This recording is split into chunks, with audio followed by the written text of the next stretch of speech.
Hey, everybody out there in Cryptid Land, we have a great guest with us tonight. It is Mary Ann Ziebell. She is the founder of the Ozark Mountain Bigfoot Conference, and she's got some really cool Bigfoot stories and conference stories and campout stories to tell us about.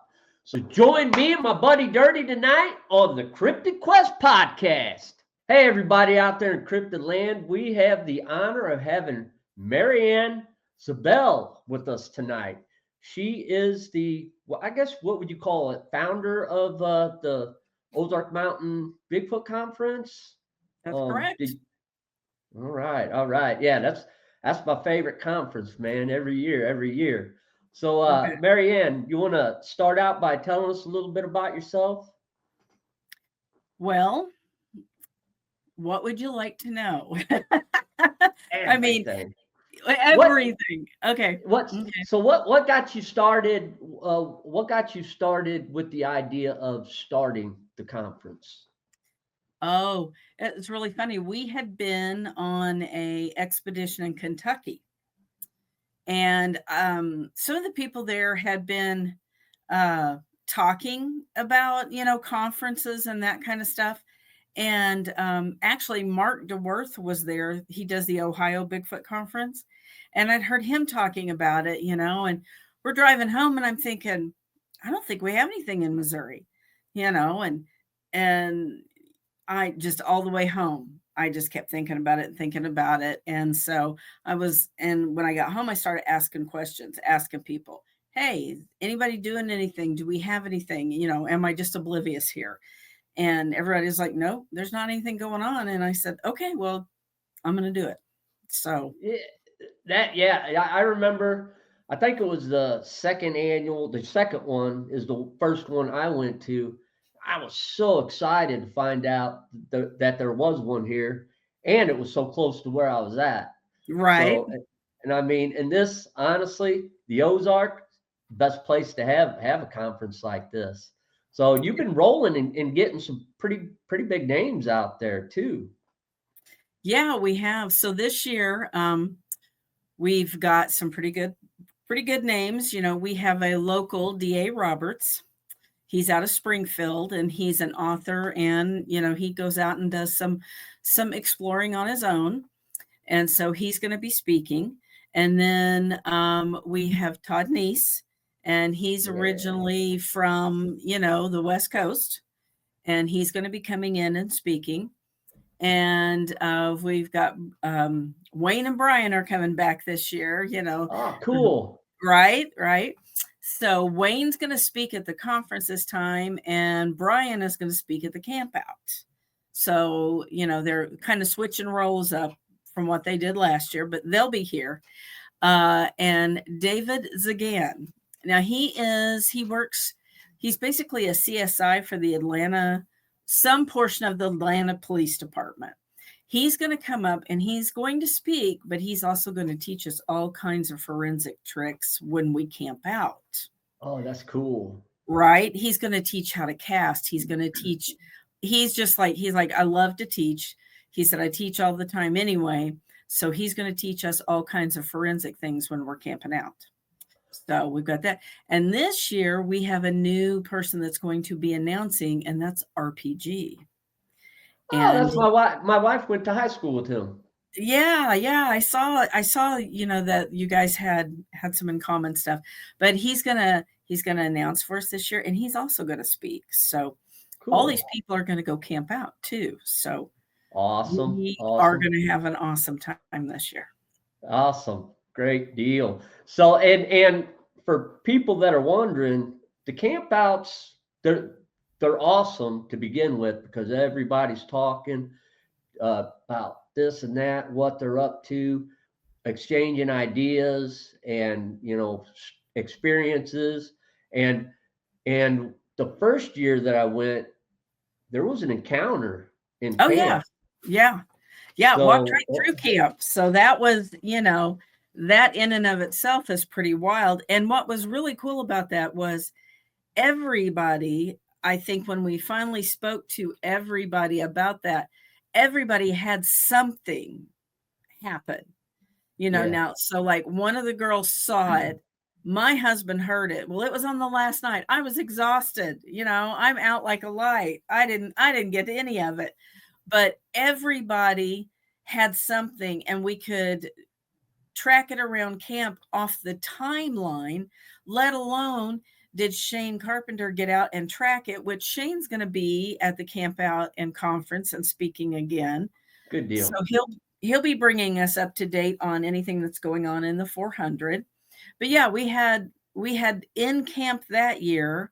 And then last year, we had some things that you couldn't really say yes or no, but they were odd things. A lot of it was sounds. One night when we were up on the hill behind William's house, we were getting thermal hits and we were growled at. Oh, I didn't hear about that. Yeah, because we went up there and Shane was getting thermal hits that were above 5 feet high. He was just maybe getting head and shoulders. We weren't really sure.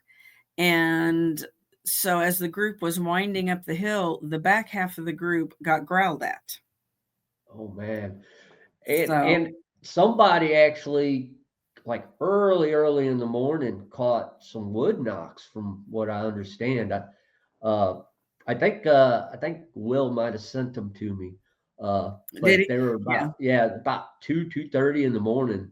Some knocks. Well, and one night, I can't remember which night. Maybe it wasn't the first night we were out there. I think it was the second night. We walked down the road, and we had permission to go in that other gentleman's field, and we were back in there and down in the creek. And when we got back on the road and started walking back, we started to have things thrown at us off the side of the hill. Yeah, there was 2 or 3 things being thrown at us as we were going, and we had seen maybe some eye shine. So, we had some activity as we were on the road too, coming back into camp.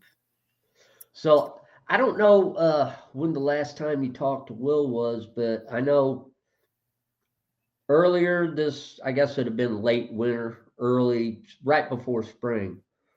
He was getting some really weird howls and things out there. Yeah, he calls them the hyena howls, and he had sent me some pictures of some tracks. Yeah. And he said he was getting that hyena type howl again. So not sure what that is. I mean, I've never heard that. That would be something completely different.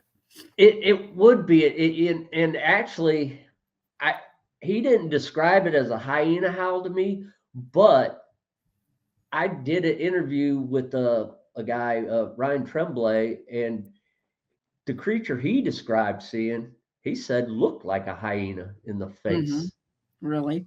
Yeah. So, man, that's I don't know what the heck's out there, but I don't think I'd want to run into a 7-foot tall hyena for sure. No, not at all. Bigfoot's scary enough. Don't want to have to deal with that. Yeah. So anybody out there listening, if you want a good time and a real good chance of having something happen, Ozark Mountain Bigfoot Conference, I'm telling you, it's the place to be.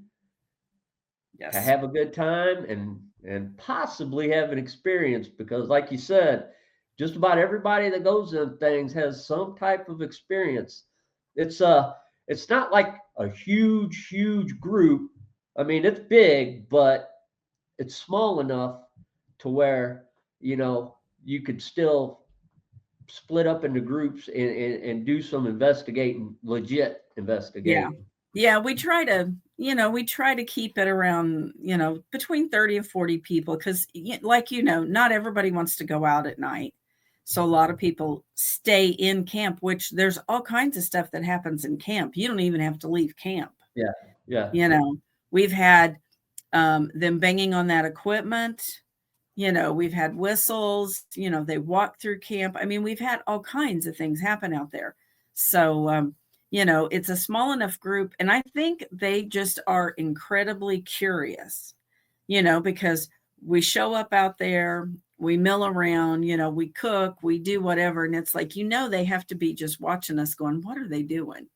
Trying to, yeah. So I think they're curious. And this place is really at the end of a gravel road that most people wouldn't even want to freaking drive down. That's true. So there's nothing out there. So when they see a big group of people come out, I'm sure they're like, what in the heck is going on here? Because there's nobody out there. I remember the first time I tried to find Will's place when I was going out there to see him. And it's so easy. You go past it and there's only like one other place and that's it. And they look at you like you're crazy because nobody's supposed to be out there. That's true. That's true. Exactly.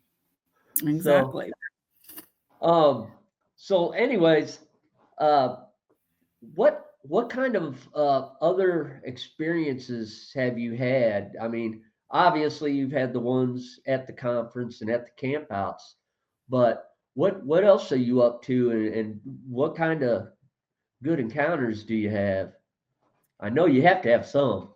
Oh yeah, and I'm up to all kinds of things. So let's do this. So anybody on here that's interested in the campout and the conference, go to the Ozark Mountain Bigfoot page. Message me through there, because that's the only way you can get to the campout. Conference tickets will be coming available soon, and they'll be on Eventbrite. This year, we're also going to do a VIP night, and that's going to have dinner, and you're going to participate in a podcast with Brian, Wayne, and RPG.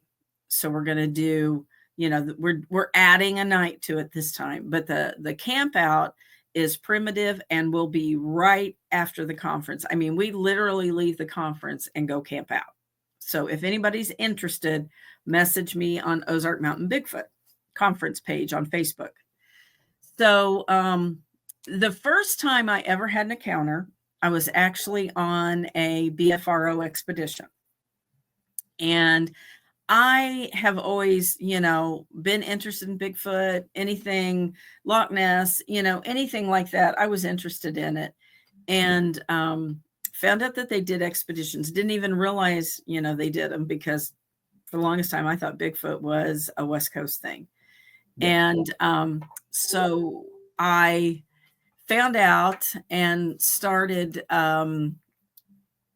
looking up things and got on the BFRO website, and I was like, okay, I'm going on an expedition. They've got them in Missouri. I'm going. That's it, and told my husband, and he just kind of looked at me like I was crazy, but he was like, okay, we'll go camp, know. Yeah. He was like, we'll camp. Yeah.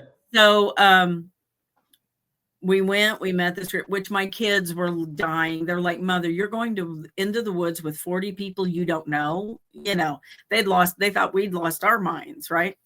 So we got out there, and I told my husband as we're pulling up, I said, this is either going to be the greatest thing we've ever done, or we're going to know real quick if this bunch of Looney Tunes, right? And it turned out to be the greatest thing, because a good portion of these people I have become incredible friends with. So on the BFRO stuff, the way they were doing it at the time was they would take all the newbies out kind of in one group with one guy, and he would take them around, show them stuff, just being informative and all that kind of stuff. And, we find out at one point in time, oh, these things don't come out on a full moon, right? And it's like, it was a full moon. And I'm thinking, what are we doing out here then? If they don't come out on a full moon, what are we doing out here? So we'd been all over the place. It's like midnight. We walked down this road. All the groups had met back up, but then we all split back up again and went in separate directions. And our group walks down. It was just a forestry road, but it was a chip and seal forestry road, right? And you get down so far, and then there's like just a road off into the woods that was not maintained at all. So we walk on it a little bit. And the guy that's leading the group's like, hey, let's just go over here and sit down, and just listen, see if we can hear anything. Okay. So we did, we're all sitting down, and there's a girl next to me who's completely and totally in camo. And she sits down, pulls the hood over her head. And I'm sitting there, and I'm just listening to everything's going on. And I look away, and I look back, And if I didn't know she was sitting there, I would have walked right past her. Yeah. So I was like, okay, maybe there is something to this camera, right? And there's talking, there's all kinds of stuff going on. And I'm not paying a whole lot of attention to it at that point, other than I know they're trying to figure out where everybody's sitting and they're counting, right? There's 10 of us. Well, when they get to 11, they jump up. And a couple of guys move toward, well, at this point, there is something sitting with our group. It jumps up, rolls over this little berm where we were at, and is gone. Yeah. So at this point, we're standing up at this point. Me, my husband, and there was a younger girl next to us. And we're all standing there, and we're listening to them. They're talking about it. And so as they're discussing it, I can hear something behind us. And it sounds like, when you slap your leg to call your dog, get your dog's attention or something, only it's a lot bigger than that. It's a pop going on. And the girl that's next to us, her eyes are huge, and Robert's looking at me. We're all kind of like going, yeah, we hear that.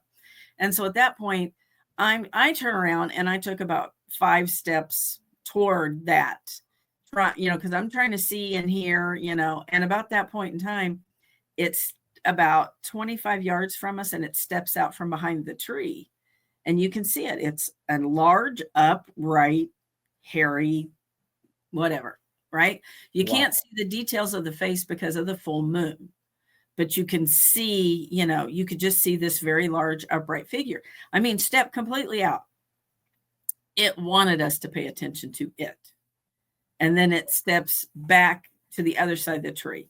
At this point, my husband's trying to get the expedition leader's attention and get him over there, because they're still all discussing what was sitting with us. And so he comes over. Well, he's so worked up over that he can't focus on what we're trying to show him. And then you start to hear movement out that direction. Also, there was another one out there. So at this point, he's like, that's it. We're being surrounded. We're leaving the woods. And I'm like, no, this is what we paid for. Yeah. Stay, Well, basically, I was told if I didn't leave willingly, I was going to be carried out of the woods. Yeah. So, okay, begrudgingly, we leave the woods, right? So we get back to the Chip and Seal Road. And at this point, one of the other groups is up the road a little ways from us, therming. And we have stayed in a group because it followed us. You could hear it. It was, following us out of the woods. Paralleling you? Yeah. You could hear it moving. And so as we're coming through, they're like, hey, you left somebody. And we're all laughing, going, no, we didn't. We've already had this conversation, They're like, no, there's somebody standing down there in the road. We're like, no. So they keep therming it. We walk up to them, and then, it just steps off. It's gone. So one of the guys that was with us, I think he was 6'5". He went back later, and they did a comparison, and somewhere between 7 to 7.5 feet tall was what they got. So yeah, that was the very first night I ever went on a BFRO expedition. They're like, you hit the trifecta. First night, Class A, full moon, never happens, right? It did. I never heard that about the full moon. I didn't either, and I think that was just something that he, it was his personal, like if something doesn't happen, I got an excuse now. I think so. All right. I think so. Yeah. But yeah, so it was like, I was hooked at that point, and I didn't even realize, that was that big of a deal until the next day when we were in camp, and everybody's like, do you realize? And I'm like, well, apparently I don't. So, okay, tell me, So yeah, at that point I was like, okay, I'm hooked. I'm done. And so that was in. Can I ask a quick question? What part of Missouri was that in? That's the eastern part of the state. Eastern part? Not far from us, but yeah, over more east. Okay, that's where my experience was too. It was more east. Okay, didn't mean to cut you off. No, that's fine. Over around West Plains area. Okay. Yeah, and we've had several things happen in that area. You know, in different areas over there. Thermal hits, yells. There's a little private campground we go to. We've had them come into the campground, at night. I was laying in the camper one night, and there was a a pole light, just one in camp, and it shined into our camper. And I woke up in the middle of the night and the camper's just pitch black. And I thought, that pole light go out? And I'm just kind of laying there, and then a couple minutes, it moves away and the camper lights up again. Oh, wow. So the next morning I made Robert get out, and I'm like, I didn't say anything, I said, hey, come here, stand, I want to see where you come up on this window. Well, he's like 6 feet tall and he doesn't even come to the bottom of the window. Holy cow. So yeah, and I'm like, okay, that's all I needed to know. Yeah. So yeah, that was, that's what got me hooked. So yeah, I don't blame you for being hooked after that. I mean, I kind of got hooked by accident because I didn't really go out looking for it. It came looking for me, but that's a whole different story. Right. But generally, I guess, when you're going out there looking for them, I guess it's not a lot different than just anybody being out in the woods, period, whether you're looking for them or not. They just see you as something that's interesting, So, so it had, was the visual that you had in the moonlight, was that the only visual you've ever had, or have you had other ones? And that is the only visual that I've had so far. I've heard things, I found, in Kentucky one time, I found like a knuckle print, and it was not in anything you could really cast. It was in leaf litter. Mm-hmm. And I took pictures of it, and it's hard to see, but you could definitely tell that there had been this huge, like if you took your hand and pressed down like this. Hold on. I got something for you. Okay.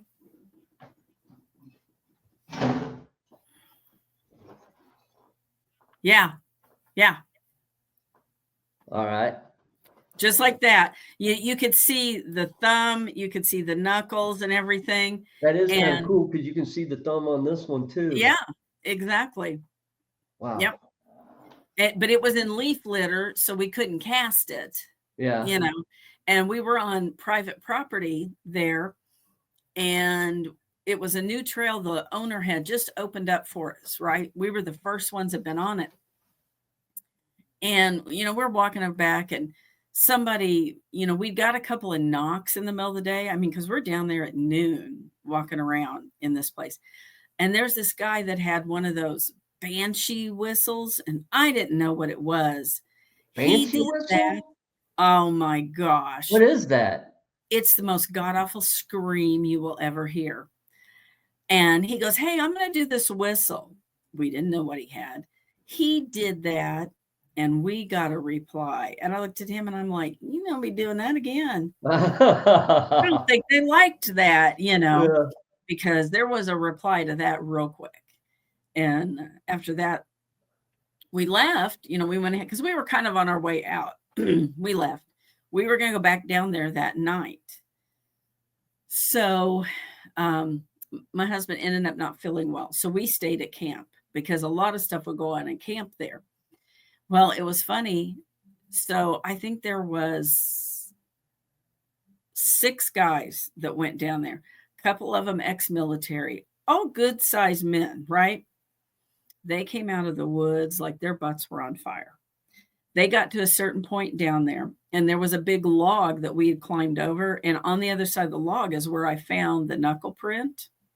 When they got to that log, there was a big stick shoved in the middle of the trail to the point they couldn't pull it out. Oh, wow. And so they're sitting there on the log. They decided they weren't going to go past that point, right? And they started to get growled at. They couldn't see it, but they could hear it. And so they got up and started making their way out. And this was kind of a steep trail. And every time that they would slow down or stop, it would start growling at them again. It followed them all the way out of the woods, through a field, and probably halfway back to the camp. And it came up real close to where some people were camping, because some people were camping out there in that field. But yeah, those guys got back to camp real quick, and I mean, it was kind of funny because, you got 6 grown men who are coming back and they can't talk to you because they're scared to death. I understand that fear, though. I understand that fear. You do. I mean, Yeah, you do. You get tickled at them, but you do because, you never know out there. I mean, yeah. For for some reason, I seem to notice that I don't know, just from listening to people's encounters and things like that, and hearing them on other podcasts and things, women seem to handle it a lot better than guys do, for some reason. And I'm not even joking about that. Guys seem to get scared out of their wits, and most women are like, I wanna go chase it. Are you crazy? I don't well, understand that. last spring, so currently I lead the BFRO expeditions in the state of Missouri. So last spring, um, we had gone to an area, right? And we go in, like my husband and I, some of the investigators, we get there on Wednesday night, set up camp. Everybody starts to roll in on Thursday, right? So we were at this campground and it's right down on the river. And I was sitting with a gentleman and he was Thurman and we were just talking. We were just, it's Wednesday night, we're chilling out. And he said, I think we have company. And I said, oh, really? And so, yeah. So we're watching them, and for the first time, I got to see the self-illuminating eye glow. No, and Oh, I've seen eyes shine. This was completely different. It was glowing, but it wasn't putting light off, and it was too early to be, lightning bugs or anything like that. Well, so we're watching this and we're watching some other, and he hands me his little thermal and he's like, there's one walking. And I'm like, no, no. He's like, yeah. And he hands it to me. And sure enough, so there's something walking along upright too late. And I throw that thermal at him and jump off. We were on this little platform, jump off the platform. I'm running through the campground. I ran about 25 yards when it dawns on me, I'm running towards this thing. At that point, I stopped because I thought, I'm going to come face to face with this in just a second because it's going to round this corner. And then what am I going to do? Right.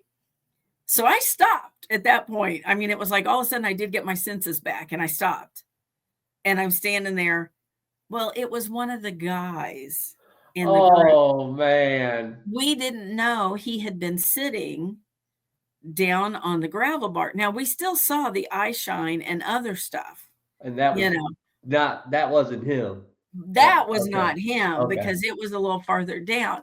But, they all laughed at me. They're like, you're running towards it. And I'm like, yeah, I did. That's awesome. Yeah, it was like I didn't even hesitate. I threw the thermal and just jumped and ran. I don't know what I thought I was going to do if I caught it. Yeah. What are you gonna do? Yeah, I wouldn't. Right? Yeah, I don't even think I'd run towards it. I don't know. I don't think so. I might run after you to try and grab you. But that'd be about it. Well, I think they were all shocked, Yeah. Robert's like, where's she? I'm running past the camper, running through there, and he's like, where's she going? What is she doing? Yeah. So, yeah. So, and since I like all kinds of other cryptids and things, and I hear a lot of encounters about dogmen and stuff. What can I dig in on your thoughts on what your feelings are? Do you think dogman is a possibility to be real? Do you think maybe possibly it might be a type of Bigfoot? Or I think dogman is a misidentified Bigfoot because, okay, biologically, Bigfoot is possible. yeah, Biologically, dogman is not possible. you wouldn't think so. Not biologically. Now, Yeah. I mean, if we want to go down the rabbit hole and go, okay, the government created this. Okay, maybe, Maybe. but I'm just wondering if dogman is just another like I don't want to say species, but maybe this group of the Bigfoot have a little more pronounced snout or something. Kind of You know, like Gugway. yeah, Have you heard of the Gugway? Yeah. yeah. And I think, I think they're all kind of the same species, just different, how different animals evolve differently. The same animal, but in different parts of the country, it's different because it has to adapt to its, surroundings. Yeah. So, or maybe it was genetics and, they inbred for a long time. I don't know. Yeah. But, you know, I just have to Yeah. come at it from a biological. It's like Bigfoot is biologically possible. Yeah. Doc- Well, I mean, obviously, none of us really know, but I love tossing around the questions because I like getting other people's ideas on it. So, and then I've got another question I like asking people. Do you think that there's anything to do with the section of the country or area that they're in that might do something to their personality? Because some seem to be very aggressive, some seem to be very passive, and generally it seems like, well, East Texas, for example, seems to be the ones down there seem to be very aggressive. A lot of the encounters I hear about out in Washington State or up north, they seem to actually be bigger up there too, but they seem to be more passive. Do you have any thoughts on that? I wonder sometimes, like now in Alaska, you hear those are pretty much aggressive, seem to be the ones that you hear. And I mean, up there, I could kind of see it. They got to fight everything under the sun to eat, you know. So maybe, but I think sometimes maybe it's more about people's perception of what's going on. Because I recently spoke to a lady in Arkansas, and she has them on her property, and she was telling me, that this one had uh, basically charged her. And so once I got to dig into it a little bit more, no, it really hadn't rushed her or charged her. What she felt more like energy, you know? It Yeah, wasn't a physical thing. It was the energy of it. And so all of a sudden, she was all worried that, oh, they were aggressive and mean and all, that yeah, was her perception. And I said, well, let's hang on. What if you went out into the garden and mama and baby were asleep in the bushes? I said, any female animal is going to protect. So what if that was more about you frightened it and that was about protecting its young? And so then she started, she was like, oh, okay. So sometimes I think the aggressive is more about people's perception than really what they are. so do you think what happened to that lady? Do you put any faith in, well, what they call infrasound? Yes, I do, because I know someone who was wearing a mic one night. He had a recorder on and he was in a group of people. He had done a very loud, aggressive call a few minutes earlier, and they were walking through a field, and he was brought to his knees. Oh wow. Now, they showed us the recording of this, and it was picked up on the recorder. And this guy's like 6'5". He was the biggest guy in the group. There's people on either side of him. He's hit, he goes to his knees, and the recorder picked it all up. Holy cow. I've not Yeah. heard of a recorder picking up infrasound before. That's pretty exciting. Yeah. Yeah. And he said, I just felt like I had, had the wind knocked out of me, disoriented, just, he had to go back to camp. He was not good to be out in the woods anymore that night. So I mean, I do. I believe that kind of stuff. I believe that more so than, and it upsets people when you say this. I believe in infrasound over portals any day of the week. Bam! You brought up another topic I like to talk about. You don't believe portals are possible? That's not what I said. Oh, okay. You just That's don't not, think Bigfoot uses them. no, I Okay. really don't. I mean, All I right. think portals are possible, Yeah. I mean, that's a scientific thing. Yeah. But to me, it's just too easy to say, oh, well, he pops in and out of portals. Well, Yeah. okay, he can do anything then, and you don't have to prove anything because you can say it's a portal. It's a portal. And it's like, I think these things are masters of in their environment. I think they are stealthy as all get out. I think they use the freeze. A lot of times they just freeze. They don't move because as humans, we look for movement. If they're not moving, we're not going to pick them up. Not at all. Sometimes I think they might even climb up into the trees because Exactly. people don't Exactly. look up. Nope. They climb in the trees. They duck behind a bush. They don't move. How many times have we been in the woods and we've maybe been within 10 feet of one and didn't know it because it never moved? Oh, probably lots. That's like that very first expedition we were on. So we came to the conclusion that the one that rolled over the berm was a young one. Now, we don't know if it was sitting there and we walked in and it didn't move, or did it just fall into the back of our line and sit down behind a bush? That's so cool. I mean, scary, but cool. Yeah. Yeah. And it's like, if they wanted to harm us, they could have wiped us all out right there. Oh, yeah. They didn't. They ushered us out of the woods and they went on about their business, Yeah. and that's how. I don't really. Go ahead. Sorry. No, I mean, it's all the times we've ever been out there. There have only been, 2 times, and once was in Kentucky when the guy did the whistle, and I think that upset things. I think that was not a good thing. Yeah. I think that's why they had such an kind of a aggressive encounter that night. But I mean, I don't really even call that aggressive. They were just growling to let you know, okay, get out. It's not okay to be in. 100%. That and yeah, you're right. People, I think, I know I did, but people automatically get scared when something strange is happening. Yeah. For one, and for two, you're 100% right. If they want to get us, they're gonna get us. Yeah. I think that's just their way of saying, move along. You're in the wrong spot.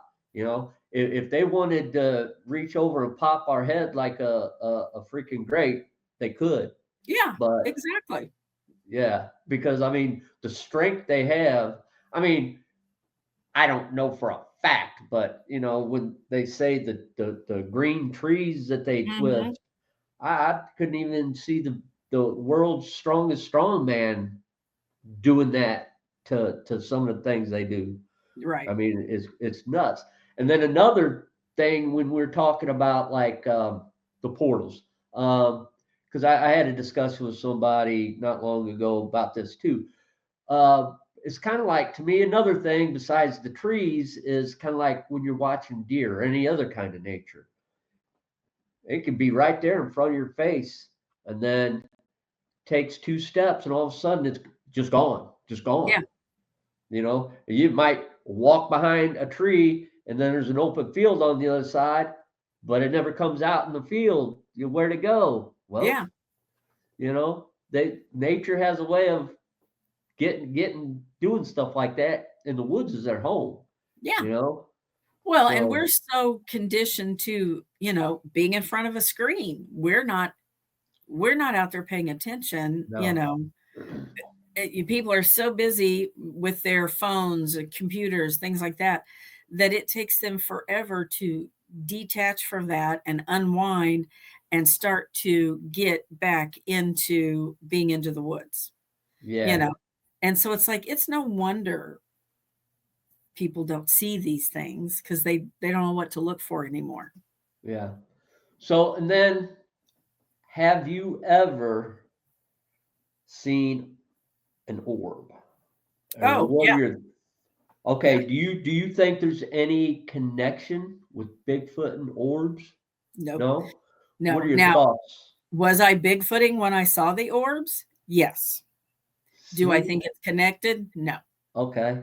Can you And can I've you tell me? seen, well, the first time, so we were in Kentucky the first time we saw him. And no, first time I saw him in Missouri. So I've seen him in Missouri and Kentucky. And then years ago, I had a friend, her and I she had a convertible car, and we would put the top down and we would drive the back roads because she called them spirit lights. And you could find them. You had to go out and look for them when there was no moon, right? And just driving down the road, you could see them in the trees, Yeah. along the ground. And she would always say, she goes, those are spirit lights. So I wasn't, I knew what they were, but when we were in Kentucky, we had done what they leapfrog. So part of the team had, 5 people had taken off, and then the other 5 people waited 5 minutes and then followed them down the trail. And when we got to the end of the trail, we're all sitting there, trying to decide if we wanted to stay, wanted to go back, what we were going to do. And we start to see this light coming down the trail. We thought somebody was coming to get us because it was about the size of a headlamp and it was white. And there was a place where the trail dipped down and then would come back up the hill right where we were at. Well, when it dipped down, it never came up. We went and looked. There was nothing there. Nobody, nothing. So that one, that one looked like a headlamp. The one, so when we were in Missouri, it was actually on my very first expedition, and it was a different night. We had went off and we were sitting in the woods again, right? And I'm actually sitting down. Robert is standing next to me, and at my feet, these 3 little lights pop up. They're about golf ball size, ping pong golf ball, and they were pastel. Like one was kind of blue and one was kind of green and one kind of had a yellow hue to it. And they were just at my feet, just milling around. And he's looking at me like, am I seeing that? You're seeing that, right? He's not saying anything, but he's looking at me like I've not lost my mind, right? Yeah. And I'm just kind of nodding my head. And then they just poof and they were gone, and it's like, I don't know what.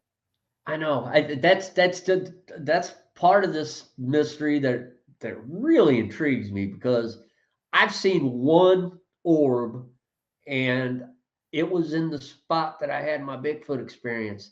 And I don't want to say either which way what it is, because I just don't know. But I like getting people's thoughts on it, because it's so intriguing.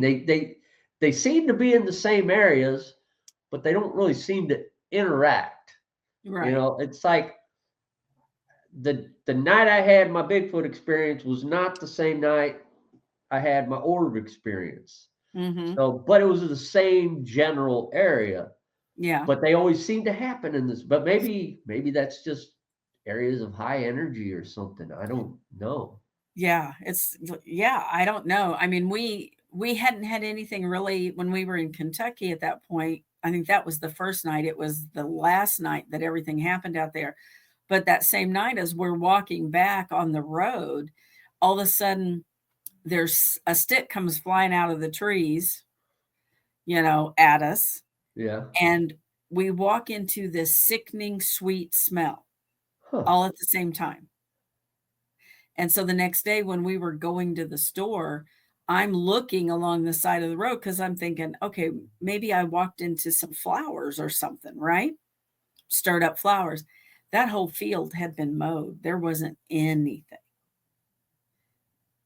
Now, that all happened shortly after we had seen the orb and a little farther down the road, but, not at the same time. I mean, yeah, it's just weird stuff that goes on all the time. You never know. Yeah. Man, I had another question. Oh, yeah, I remember now. So, was there ever a time that you were scared? Because you seem to be pretty thick on the backbone. Is there any time that you've been scared?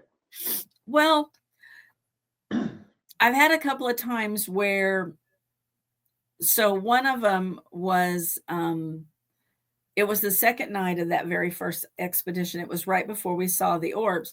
So we're driving down this dirt road, and it may have been because I had no idea where we were at, Yeah. but I don't know what happened, but we're driving down. All of a sudden, they all start diving off into this turnoff. So, we all do this. And as we're pulling into that, all of a sudden it hits me. I'm like, I don't want to get out. I'm not saying this, but it's running through my head. Yeah. I don't want to get out. I don't want any part of this. No. I don't want to be here. Right. And so I was like, okay, I'm not going to upset the group. Just get out of the vehicle. I mean, normally I'm wandering around. I'm wherever. I'm not scared of the dark. I grew up in the country. I don't have a problem being in the dark in the country. I was like pancaked to my husband. And I know he thought, what is wrong with her? Because most time he's looking for me, Yeah. I'm like, I will be at the end of the group. I'll be off on the side. I mean, I'm just, it doesn't bother me. I could not get close enough. I did not want to be in the very back. I mean, I was like crawled up people's butt trying, and I had the feeling if I got too close to the side, something was going to reach out and get me. So I'm like, oh, this is not good, and I'm staying up. But I'm not saying anything because I didn't know these people well enough, and I didn't want to scare anybody, right? Yeah. Or be labeled the nut, Yeah. I'm just keeping my mouth shut. And all of a sudden that was gone. It was like we walked out of it. And I thought, okay, that's weird. We went on down the road, and like I said, we went off, we sat, and I kept thinking, okay, that was really weird. All right. So we head back to the vehicles, walk back into that. Could not get into the vehicle fast enough. Woo. I'm like, so I didn't say anything about it. We went back to camp that night. The next day, Robert and I were eating breakfast, and I said, I did not like that last night. He goes, yeah, I didn't either. He goes, I felt pretty. And I'm like, what? He was getting this. He was doing the same thing.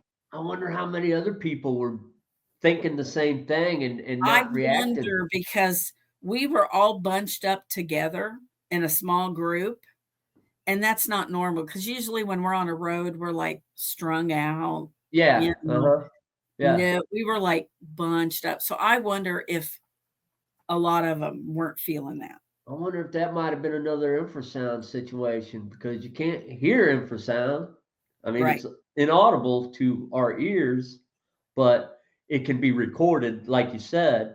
Yeah. But man, that's nuts. You might have just walked right past one that was not in a good mood, and he's like, right, yeah, keep moving. Yeah, because I mean, it was one of those things that if somebody had said run, yeah, I would have been running, and that's not, you got me scared, and my voice is cracking. I'm like, oh, it was the wildest thing, and I had that happen one other time to me. My husband and I and another gentleman were out walking a trail. Now we'd been out in the morning, and so we'd gone back out there at night, and it had rained. So, you're getting the raindrops. You have a little bit of noise. It's not raining at the time, but we're walking along. It's just the three of us. No big deal. We get to a certain point on the trail, and it's like bear. That's all I can think. Bear. Yeah. And I'm like, okay, you need to calm down. I'm just like, it was like bear, and I'm like, what is wrong? I'm having to talk to myself to not run off and leave them, right? And I'm like, okay, you were out here today. There's no damn bears out here. Calm down, calm down.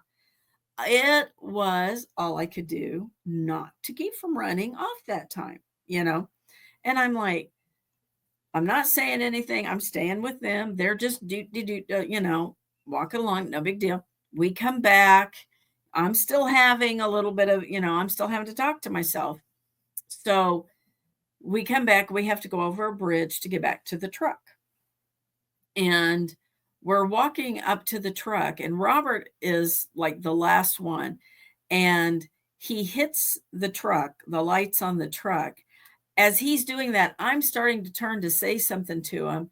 And in this parking lot, there's those huge boulders, that they'll put sometimes across the parking lot. As he hits the lights, there's something standing behind one of those. And I only caught it for a split second because I'm turning. And by the time I whip around, it's already gone. Wow. That's kind of strange, because I've heard, numerous encounters where people run into these things in an area just like that with the boulders. I've heard of them being on top of the boulders. I've heard more than one, different encounters. So that's very possible that you had one checking you out. Well, and we were far enough back, and Robert just happened to pull the keys out and hit the, he's hitting the remote start is what he's doing. Yeah. And it caught, the lights flipped on before we ever got there. And I think caught it for a split second. Yeah. Oh, wow. So, yeah. Yeah. Woo. Those are the only two times that I've ever really been scared. I mean, we came last spring. So we had a group of us strung out, right?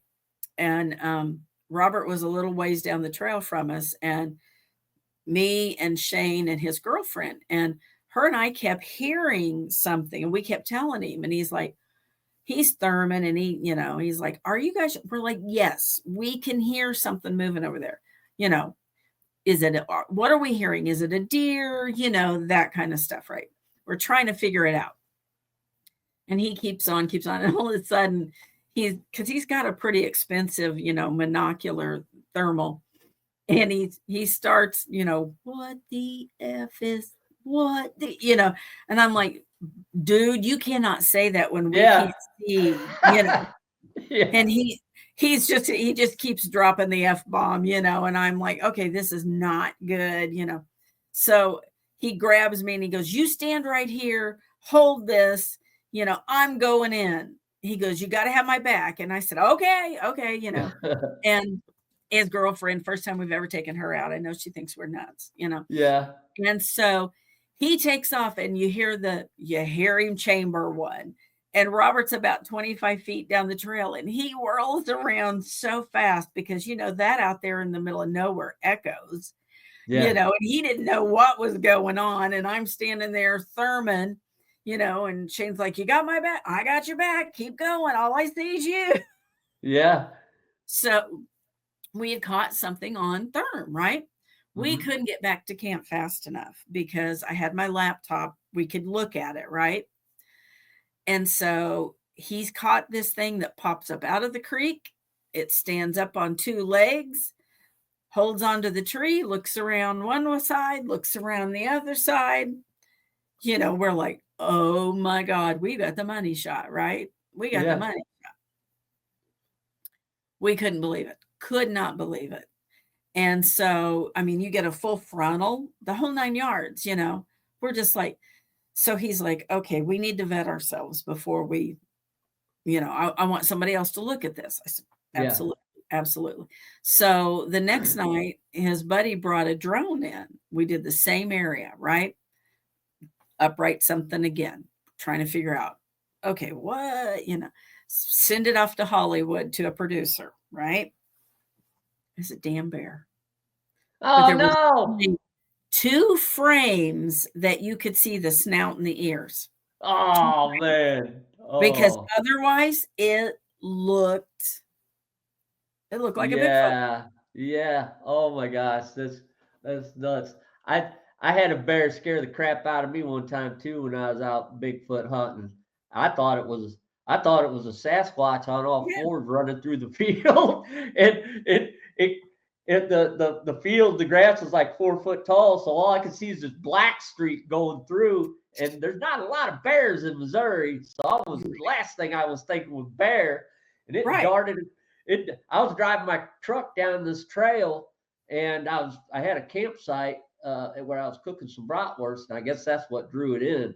Yeah. But it was the spot where I had my experience at, and I'm driving through this field, and this sucker comes darting across the road, and I mean, I about lost it because I just saw the round head, the legs, no tail, and I'm like, I didn't say it was a Bigfoot. I'm like, man, I saw something. I don't know what the hell it was, and blah blah blah. And so I started asking my sister's neighbors. Well, one of them just happened to catch a black bear on their camera, on their game cam that night. Yeah. So I was like, that made me feel good before I started going out and saying, man, I saw something. Right. So it can happen. That's the best thing to do is vet before you. Oh, yeah. Yeah. Because we were just like, oh my God, we've got the money, and we were showing everybody in camp, and they were like, holy crap. Yeah, I got excited. Yeah. Oh, we were excited. And when Shane finally told me, I'm like, okay, are you sure? I kept, are you sure? He's like, I know, we both were just like, Yeah. But yeah, if we'd have put it out and said that's what it was, somebody else would have, looked at it, went, Yeah. So, You as disappointing as it was, but we had fun. Yeah, that's all that matters for real at the end of the day. It is. Well, Mary Ann, it's been a blast talking to you. But before we get off of here, I meant to ask you earlier, but we were rolling so good on talking. You said you do the BFRO expeditions here in Missouri. And how do people get in touch with you or get in touch with them, or how do they find out about that, if you don't mind? Sure, not a problem. So I do the BFRO expeditions in Missouri, and we have one coming up the end of April, and you have to go to bfro.net. And then what they'll do is they'll put you in touch, because you go on there and they have them in several different states. I'm leading the ones in Missouri. I am leading one in Oklahoma in May, and we just got permission, and we are going to Arkansas in September. So all of those are open, and you just go to bfro.net. You click on whatever state you want to go to, answer the questions, and they will send it through. Boom, boom. And go ahead and give us that Ozark Mountain Bigfoot Conference information again, just in case. So we're going to have the VIP night is going to be Friday night, October the 3rd, and you will be able to get tickets for that on Eventbrite also. The October the 4th, it will be at Relics Event Center again. That's day of conference, and those tickets will be available on Eventbrite also. Now, camping will be Saturday night through Wednesday morning, and you have to message me privately on Ozark Mountain Bigfoot Conference to get those. You're going to be hearing from me. Exactly. I can't wait. Oh, I know. I'm the same way. Can't wait. Yeah. So is there anything else you want to promote before we're done? That's all I got going on right now. All right. Hey, you're like, ain't that enough? I have to watch it because, we're going to go this year to the Smoky Mountain Bigfoot Conference. We're going to West Virginia. Yeah, we're going to go to some of them and just do some networking so people start to know who we are and, get our name out there. So, I have to be careful and not overextend myself because I'm real good. Are you going to go to the Beachfoot? No, not doing that. I am. I'm going to go this year. Yeah. That's fun. I hear that's great. Yeah, I can't wait. I can't freaking wait. But cool. You're on my list too, so. Good. I need to start working some overtime. Right. Pay for all this stuff. Exactly. I understand. Yeah. Well, Mary Ann, I sure appreciate you coming on the show tonight. Had a blast talking with you and been waiting for this interview for a while. Well, thanks for having me. Want to thank you from the bottom of my heart.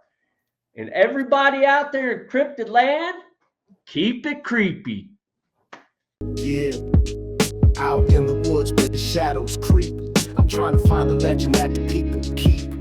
Bigfoot's the name, got a story to tell. Footprints in the mud, can't you hear the bell? Whispers in the night, can you feel that chill? Bigfoot on the run, he's a legend, keep it real.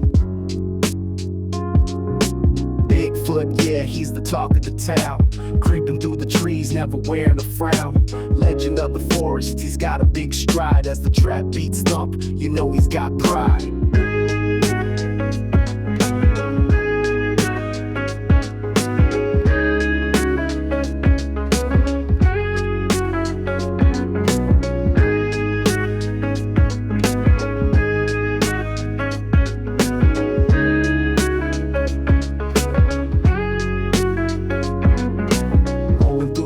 Like I'm on a quest, searching for the homie, you know he's the best. Got my camera ready, heightened senses on blast. Snap a shot of Sasquatch, legend unsurpassed. Eyes in the dark, you can't catch what you can't see. King of the woods, living wild and free. Bigfoot, yeah, he's the talk of the town.